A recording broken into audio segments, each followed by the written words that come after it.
પથ્થરના બે ટુકડા વગાડતો વધુ એક ગરીબ પરિવારનો ધોરણ 10નો વિદ્યાર્થી સોશિયલ મીડિયા ઉપર વાયરલ થઈ રહ્યો છે।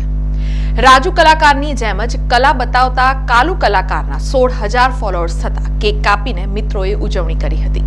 કહેવાય છે ને કે કિસ્મત બદલતા વાર નથી લાગતી। 2019માં આંખોના ઇશારે પ્રિયા પ્રકાશ વારિયર પ્રખ્યાત થઈ હતી, જ્યારે 2019માં જ પશ્ચિમ બંગાળના રાણાઘાટ રેલવે સ્ટેશન ઉપર લતા મંગેશકરનું એક પ્યાર કા નગમા હે ગીત ગવાયું અને દેશ દુનિયામાં પ્રખ્યાત થઈ રાનુ મંડલ।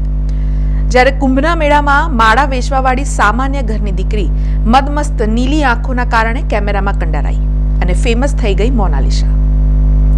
અને હવે જોતજોતામાં સામાન્ય ઘરનો રાજસ્થાની રાજુ કલાકાર, જે વર્ષોથી વડોદરામાં રહી ઘોડાઓની સરભરા કરનાર, દેશ અને દુનિયામાં પ્રચલિત થઈ ગયો છે। 6 જૂને સોશિયલ મીડિયા ઉપર પોસ્ટ કરેલી વિડીયો વાયરલ થઈ, જેને 17 કરોડ 40 લાખ લોકો જોઈ ચૂક્યા છે। 1 કરોડ 61 લાખ લાઇક્સ મળી છે અને 44 લાખ લોકો શેર કરી ચૂક્યા છે। એક અદના કહી શકાય તેવા રાજુ કલાકાર પલભરમાં ખાસ થઈ ગયો અને હવે તેના પગલે સાવલી તાલુકાના ટુંડાવ ગામનો ધોરણ 10માં અભ્યાસ કરતો કાલુ કલાકાર પ્રખ્યાત થવા જઈ રહ્યો છે। એવું કહી શકાય કે રાજુ કલાકારની જેમ જ કાલુ કલાકાર પણ માર્કેટમાં આવી રહ્યો છે। તેના પણ આજે સોશિયલ મીડિયા ઉપર 16,000 ફોલોઅર્સ થઈ ચૂક્યા છે અને તેના વિડીયો 10 લાખ લોકો જોઈ ચૂક્યા છે। પ્રથમ તો ટુંડાવમાં અને ત્યારબાદ સાવલી તાલુકામાં અને હવે પંચમહાલ અને વડોદરા શહેર જિલ્લામાં એક ગરીબ ઘરનો દીકરો કાલુ માત્ર 2 પથ્થરના ટુકડા વગાડી પ્રખ્યાત થઈ રહ્યો છે। તેની શાળાના વિદ્યાર્થીઓ અને વિદ્યાર્થીનીઓ પણ તેને પૂરેપૂરો સપોર્ટ કરી રહ્યા છે। કાલુ પણ રાજુની જેમ જ પથ્થર વગાડવાની તેની આગવી સૂઝબૂછથી ટુંડાવ ગામ સહિત જિલ્લાને ઘેલું લગાડી રહ્યો છે। તેમાંથી સાવલી તાલુકાના ધારાસભ્ય કેતન ઇનામદાર પણ બાકાત રહ્યા નથી। તેઓ તેને પોતાના ઘરે બોલાવી તેનું ટેલેન્ટ જોયા પછી સોશિયલ મીડિયા ઉપર તમામને અપીલ કરી હતી કે આ કાલુ કલાકારને બધા લોકો ફોલો કરે અને તે આગળ વધે તેવા પ્રયાસો કરવા કહ્યું હતું અને ઇનામ આપી પ્રોત્સાહિત કર્યો હતો। કાલુ પણ ઘણી જગ્યા ઉપર બેસીને 2 પથ્થરના ટુકડા વગાડીને વાહવાઈ લૂંટી રહ્યો છે। તારીખ 21 જુલાઈના રોજ તેના 10,000 ફોલોઅર્સ થતા તેના મિત્રોએ કેક કાપીને તેની ઉજવણી કરી હતી અને આજે જોતજોતામાં 16,000 ફોલોઅર્સ થઈ ચૂક્યા છે। ઘણા વિડીયો અલગ અલગ ગીતો ઉપર સોશિયલ મીડિયા ઉપર વાયરલ થયેલા છે।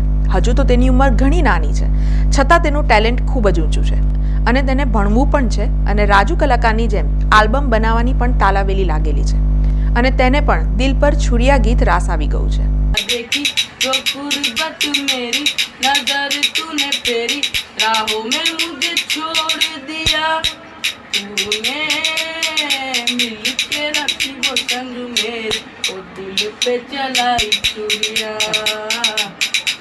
મારું નામ કાલુ કલાકાર છે। એવું એક દિવસ નવરો બેઠો હતો ત્યારે ગીત સાંભળીને મેં પથ્થર વગાડવાનું સ્ટાર્ટ કર્યું, તો મારા ભાઈબંધના મોબાઈલથી મેં વિડીયો બનાવીને આઈડી બનાવીને અપલોડ કરી દીધી। શાળાના સાથી મિત્રો તેને ગીત ગાઈને આવકારી રહ્યા છે। સાવલી તાલુકા પંચાયતના પૂર્વ ઉપપ્રમુખ દિલીપ ભલાવત સહિત ટુંડાવના અગ્રણીઓ પણ તેને ભરપેટ સાથ સહકાર આપી રહ્યા છે અને દિલીપભાઈ ટૂંક સમયમાં તેનું આલ્બમ તેઓના ખર્ચે બનાવવાના છે તેવું જાણવા મળ્યું છે।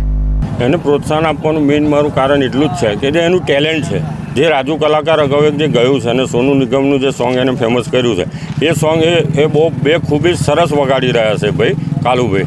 તો મને એવી ઈચ્છા છે કે એના વિડીયો જોઉં હું, કમલેશ બારોટ છે, જીતુ પંડ્યા છે, એમની પાસે લઈ જઈને મેં વિડીયો બનાવ્યા। એના વિડીયો પછી કાલુ કલાકાર સમજો ને કે ફોલોઅર્સ આજે એટલા બધા વધી ગયા છે, વ્યૂ લાખો લોકોએ જોઈ લીધું છે, હિન્દુસ્તાનના લોકોએ જોયું છે। તો મારી એક એવી ઈચ્છા ખરી કે કાલુ કલાકારને સોનુ નિગમ સાહેબ પહોંચાડીને એક ફરી સોંગ મારે બનાવવું છે અને એક આલ્બમ મારે પણ બનાવવું છે મારા નામથી। મારું ડીડી ફિલ્મ ઇન્ટરનેશનલ છે, એના નામથી મારે એક આલ્બમ બનાવવું છે કાલુ કલાકારના નામે। એક ગરીબ ઘરમાંથી આવે છે, એની પોઝિશન એટલી બધી પુઅર કન્ડિશન છે કે મને કેવું થયું કે આને 2 પૈસા મળે અને એનું ઘરનું ગુજરાન ચાલે। હું પણ જે વિડીયો બનાવીશ એમાંથી 1 રૂપિયો પણ હું લેવાનો નથી। એના યુટ્યુબ ચેનલમાં એ જ આલ્બમ સોંગ એના જ ચેનલમાં નાખીને જે કંઈ પૈસા આવે એ ટોટલ મારે 1 રૂપિયો પણ લેવાનો ને અને કાળુ કલાકારની ફેમિલી મને લોકો સુખી થાય એવી મારી એક ઈચ્છા છે। સમાચારોના સતત અપડેટ માટે TNN ન્યૂઝને YouTube પર સબસ્ક્રાઇબ કરી બેલ આઇકોન પ્રેસ કરો અને અમારી સાથે જોડાયેલા રહો Facebook, Instagram અને Twitter ઉપર।